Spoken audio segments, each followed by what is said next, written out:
Oi, manas, tudo bem com vocês? Me conta tudo que está acontecendo por aí, minha filha. Que hoje vai ter uma babadeira que eu vou contar da minha vida pra vocês, né? Não que seja assim de extrema importância, mas serve de alerta pra muita gente aí, né? Agora nós estamos aqui rindo, porque já se passaram 1 ano e meio, né? A gente já tá mais tranquilo, mas não deixou de ser uma coisa que tenha abalado nossas estruturas. Estamos cá com uma gambiarraration, minha filha, pra fazer esse vídeo, porque o suporte da lâmpada está aqui, quando na verdade tinha que estar aqui na frente, tem uma lâmpada ali. E vamos lá para uma Kia e me conta um babado. Há mais ou menos 1 ano e meio, eu acho que é mais ou menos 1 ano e meio, eu e o Elildo, a gente já estávamos com a formiguinha, né, com a Furnicão, porque a gente já tem patrimônio, a gente já tem financiamento de casa própria. E aí, mas mesmo assim a gente estava querendo mais, estava querendo ampliar, né, porque o Elildo, ele gosta muito dessa história de comprar terreno, de comprar casa, de ter mais patrimônio, de ter a opção de no futuro a gente viver de aluguel. Ele gosta pra caramba disso. Ele adora, na verdade, negócio de construir. E aí de lá, eu comecei com essa história, né? Tinha uma amiga que fazia faculdade comigo, e na época que ela fazia faculdade, ela estava comprando a casa própria por uma imobiliária. Na verdade, a construtora que estava vendendo já era direto com a construtora. Não tinha atravessadores, por isso se tornava uma casa mais em conta, né? E os locais que essa construtora estava construindo, essas casas, eram lugares muito bons aqui na minha cidade, entendeu? Então, tipo assim, enchia o olho da galera. Eram casas de 80, começava a casa com 65 mil e ia embora, né? Tu ter a tua casa própria por 65 mil, chega a ser assim um negócio extraordinário. E aí foi quando a gente foi na construtora e pegamos algumas informações. Voltando para a história da menina que fazia faculdade comigo, ela tava comprando essa casinha, né? E eu lembro que ela me falou que pagou 85 mil, financiada. A prestação dela era uma prestação de 400 e pouco, e ela já tava pagando há 2 anos e já ia receber a casa dela e tal. E aquilo ficou na minha cabeça, né, gente? E aí quando foi um dia, eu vi no Instagram dela, ela lavando o pátio, assim. É a área que, mano, a gente chama de pátio. O pátio da casa dela. E aí eu falei, nossa, Elilda, ela recebeu a casa e tal. E não me atentei de conversar com ela, né? Saber, mana, e aí, tu recebeu, como é que foi? Né? Deu tudo certo e tal. Eu só olhei, ansiosa, né? Só olhei a casa e fomos procurar no OLX pelo nome da construtora, né? E aí a gente pesquisou no OLX, achamos alguns corretores de plantão e fomos, lá na casa dessa pessoa que estava vendendo, que essa pessoa morava na casa que foi construída por eles, né? Então, assim, ele se dizia ser sobrinho do dono da casa. E aí a gente pegou e foi e compramos a casa, demos o valor da entrada da casa. E o que é o pior, além de nós comprarmos, nós começamos a oferecer, porque era uma oportunidade muito boa. E eu e o Elildo, a gente tem isso com a gente, sabe? Toda vez que a gente vê que uma coisa é boa, que uma situação é boa, que vai favorecer a gente sai contando pra todo mundo, fulano, a gente comprou isso muito barato e tal, tipo, vai lá e tal. Igual no YouTube, eu falo pra todo mundo, gente, olha, eu tô conseguindo ganhar dinheiro com o YouTube, faz o YouTube, eu te ensino, não sei o que. E aí foi nessa mesma pegada que a gente foi na casa. Oferecemos pra minha tia, pras minhas tias. O Elildo ofereceu pros amigos dele, pra vários amigos dele, na verdade, né? E aí a gente, na maior alegria, pagamos a primeira, pagamos a segunda. A gente foi pagando de acordo com o boleto. Mais um amigo nosso, amigo do Elildo, ele já tava prestes a casar. Então, tipo, ele pegou 15 mil e entregou na mão da construtora pra poder agilizar o processo, né? E aí, quando foi um dia, sabe, gente, tudo que a gente faz, a gente tem que colocar Deus na frente, né? E quando a gente não coloca Deus na frente, depois a gente tem que se arrepender e pedir de Deus, né? Deus me dá uma iluminação, foi uma boa situação. E foi isso que a gente fez, né? Toda noite a gente costuma orar aqui em casa e eu sempre pedindo, Deus me dá uma iluminação, se essa casa realmente foi boa, se isso foi um negócio excelente pra gente. Não permitem que a gente seja enganado, né? Porque tem muitos golpistas, existem muitos golpistas aí na praça. E aí quando foi um dia assim, gente, sabe? A gente foi no terreno, nós conhecemos o terreno, tinha as bandeirolas da empresa demarcando todo o território no terreno. Era um terreno numa área nobre, era uma casa bem pequenininha, né? O terreno bem pequenininho. Por isso eles diziam, nossa, a gente tá fazendo esse preço porque o terreno é muito pequeno, porque vai ser só uma casinha de 2 quartos, sala, tipo uma kitnetzinha, mas não deixava de ser uma coisa nossa numa área própria. Eles diziam que a estrutura poderia subir um 2º piso e isso nos animou. E aí foi quando, numa dessas orações, eu conversei com Deus, eu falei, Deus, será que isso realmente é uma coisa boa? Será que a gente não tá comprando muito caro? Eu cheguei a conversar com meu tio, ele falou, Anny, 1 metro quadrado dessa área é 1 metro quadrado muito caro, né? E aí, do nada, eu chamei minha amiga no WhatsApp, falei, mano, aquela casa que tu comprou e tal, da construtora X, que tu tá morando e tal, eu comprei. Cara, na hora ela me ligou, me passa teu WhatsApp agora, que eu falei com ela pelo Instagram. Amiga, pelo amor de Deus, me passa teu WhatsApp. E o que aconteceu com ela, que poderia ter acontecido comigo? A construtora, ela pega o dinheiro de todo mundo e aí que ela vai começar a construir os imóveis. Só que ela deu um prazo de 4 anos para entregar para essa minha amiga. E ela entregou em 8 anos, ou seja, dobrou o prazo. Essa minha amiga morava de aluguel e teve que por muito tempo ficar morando de aluguel, porque eles não entregavam a bendita da casa. Quando eles entregaram a casa, eles entregaram sem fossa, que estava no contrato. Eles entregaram sem a caixa d'água, que estava no contrato. A casa com 1 ano e meio estava cheia de rachadura.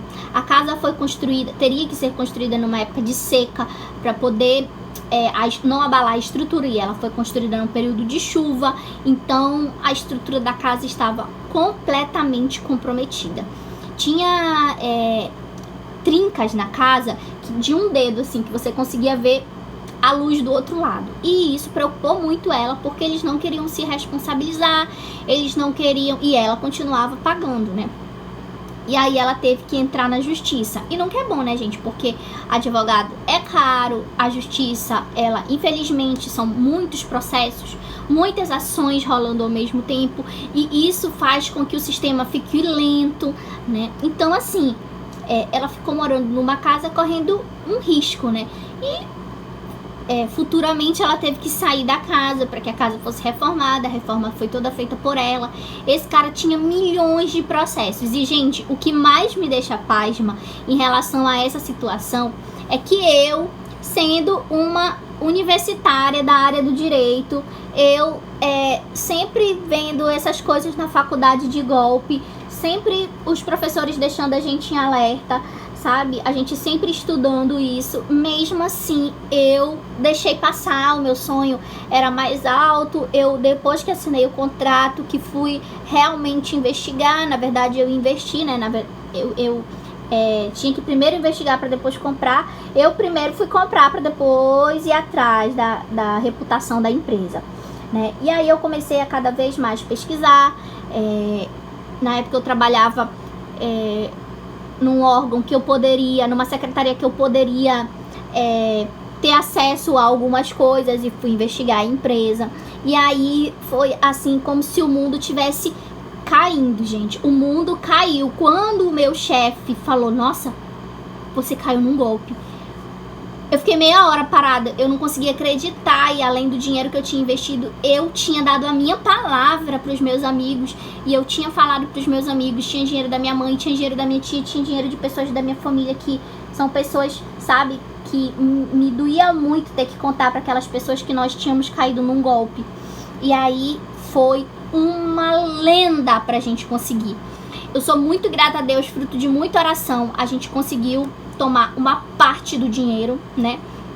E aí a gente tinha que ir todo dia lá no local, a gente tinha que falar coisas que a gente não gosta de falar, a gente tinha que, infelizmente, ficar pressionando para receber o nosso dinheiro. Ele demorou muito para pagar, ele pagou parcelado pra gente, ele não deu dinheiro, né? E aí, na semana que a gente tava indo lá direto para poder receber esse valor, outras famílias também iam, outras famílias, essa situação apareceu na televisão, né? Tanto que hoje o local aonde funcionava a construtora virou uma igreja, eles não estão mais lá, e a gente teve que contar, né, pros nossos amigos e tudo, e falar pra eles que, infelizmente, nós havíamos caído num golpe, né? Então, assim, por que eu tô contando isso, né? E eu tô contando assim bem superficial, porque são águas passadas, Deus já abençoou a gente com outras coisas, graças a Deus.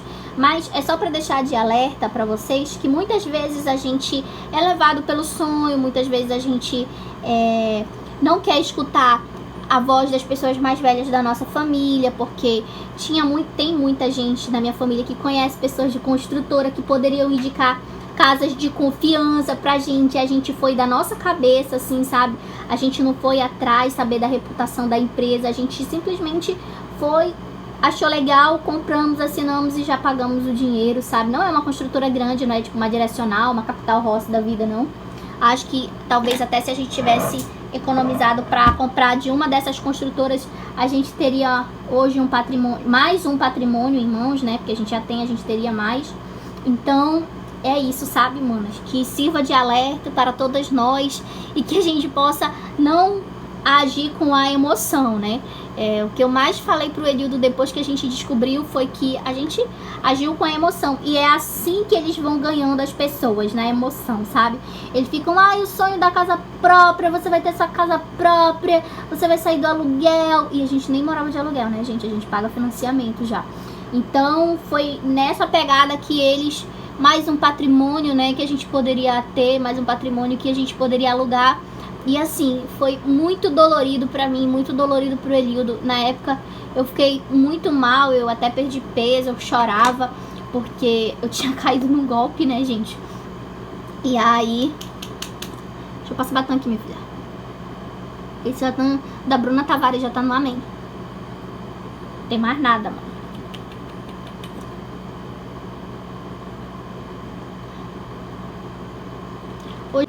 Manas, eu vou falar só um negócio que eu acho que não ficou muito claro nesse vídeo, né? O golpe que nós caímos foi em relação ao local. A pessoa levou a gente no local, levou a gente no terreno, levou a gente numa área nobre, falou que nós estávamos pagando aquela quantidade por metro quadrado tão alto por conta da localização. Foi quando... alguma coisa no meu íntimo falava que tinha alguma coisa errada com aquilo. E aí eu fui diretamente no dono da construtora. E ele tentou me enganar, ficou meio nervoso quando eu perguntei se realmente era aquele local que eu estava comprando. E aí eu fui conversar com outro corretor e ele disse pra mim, não, o local não é esse. O local que você está comprando é lá numa invasão. É uma casinha pequenininha lá na invasão. Se você quiser, eu te levo lá. E aí eu peguei o endereço e de fato era uma invasão, uma área ainda não legalizada. E foi quando eu fui questionar com o dono da empresa e com o corretor que me vendeu. E eles ficaram muito nervosos e realmente depois falaram que não, realmente houve um equívoco e você está comprando nessa área. Exatamente o que havia acontecido com a minha amiga. Eles venderam o imóvel dizendo que seria em um local, quando na verdade o local foi numa periferia, né? Eles vendiam preço de área nobre, levavam a gente na área nobre e na verdade a casa era numa periferia, né? Então acho que eu fiquei me maquiando e acabei de esquecer esse detalhe para contar pra vocês. Agora continue aí com o vídeo. Hoje em dia nós somos mais cautelosos, né? Lógico que não matou nosso sonho de ter mais patrimônio, se Deus quiser. Deus está na frente de todos que a gente compra, de todos os financiamentos que a gente faz, que o Elildo adora isso. Adora terreno, adora construção, adora comprar terra. É a cara dele isso. Cada um do seu gosto, né, mano? Eu gosto de Romanelli e gosto de comprar terra. Então, deixa eu mostrar pra vocês o que eu usei. Opa, peraí. Faltando dois top final, como dizem aqui. Eu tenho esse da Fenza, eu comprei um Xing Ling Yuan, lá no Paraguai. E aí... ele já tem um brilhinho, tá, gente? Eu só passo ele aqui no blush da Mary Kay e dou uma espalhada aqui porque ele já tem um brilho. Então eu só dou um mais ou menos. Vamos lá para o que eu usei. Eu uso uma base da Mary Kay que ela é bem clarinha, como vocês puderam ver. Eu uso essa combinação aqui para tirar as olheiras. Depois eu venho com esse pó mate Fit Me da Maybelline. Ele é muito bom, ele já tem protetor solar e ele é mate, então eu passo ele. Depois eu venho com essa, tá meio suja, tá? Com essa essas sombras da Mary Kay. Tem várias aqui, a que eu mais uso é essa daqui, eu usei essa marrom, que o nome é Cinnabar, eu acho. É Cinnabar, ela é excelente essa base. Eu uso ela pra dar uma afinada aqui no meu nariz. E venho com essa paleta aqui, ó, da Jolie, que tem 3 cores. Geralmente eu uso esse, quando a Cinnabar, ela é mais opaca. Essa daqui, ela tem um pouquinho mais de brilho, por isso que não é sempre que eu uso ela, só quando eu não tô mesmo com a minha Cinnabar. Mas só com essa paletinha aqui, eu consigo, com esse marrom, afilar meu nariz, com esse aqui passar nos olhos, esse aqui no canto externo, e esse aqui eu faço esse rosinha aqui. Vamos lá. Agora eu preciso ir no branco, é o meu acabamento final. Tudo com um pincel só, tá, minha irmã? Eu tenho outro, só que eu não sei por onde tá. Eu pego uma sombra branca da Mary Kay e venho aqui embaixo da minha sobrancelha. Eu sempre tiro a sobrancelha em casa, né? Porque a minha sobrancelha, ela é definitiva. Mas eu não tiro... É uma vez por mês só. Eu deixo crescer, ó. Não sei se você tá vendo, ó. Tá cheio de pelinho aqui. Eu deixo crescer. Eu não gosto de ficar arrancando sempre. Eu deixo crescer. Depois que tá bem grandinha, eu vou e tiro o excesso e deixo crescer de novo. E tá, né? Minha filha, ela é torta, você já sabe. E aí eu uso esse gloss aqui, que já nem tem mais quase nada, né, da Bruna Tavares. Como eu falei pra vocês, eu tô precisando de outro. E o rímel, eu usava um rímel da Maybelline, mas eu tô usando esse aqui da Luisance, porque o meu rímel da Maybelline foi pras cucuia. Acabou e eu preciso comprar mais. Então é isso, manas. Eu espero que vocês tenham gostado, né? Eu espero que... Eu tentei ser bem superficial nessa história, assim, pra não contar muitos detalhes, pra não expor nomes nem nada, né? Porque... são águas passadas não movem moinho, mas eu deixei um alerta aí que nós possamos sempre ficar atentos e não deixar que a nossa emoção tome conta e que vá na frente da nossa razão. Nós sempre temos que estar em paz, colocar o nosso Senhor na frente de todas as coisas que a gente vai fazer, porque Ele sabe de tudo, né, gente? Ele sabe o que é bom e o que não é pra gente, e que Ele nos livre de todos os intempéries, que nos livre do assalto, que nos livre dos golpes, porque tem golpe aí por todo lado. Um beijo no coração de vocês, e se você não é inscrito nesse canal, se inscreva nesse canal, vem fazer parte dessa equipe você também. Deixa um like pra mim, coloca aqui nos comentários alguma coisa que você tenha pra me falar, alguma coisa sobre alguma dica de maquiagem, minha filha, porque eu não sou profissional na maquiagem, tá bom? Um beijo, até o próximo vídeo, manas, tchau!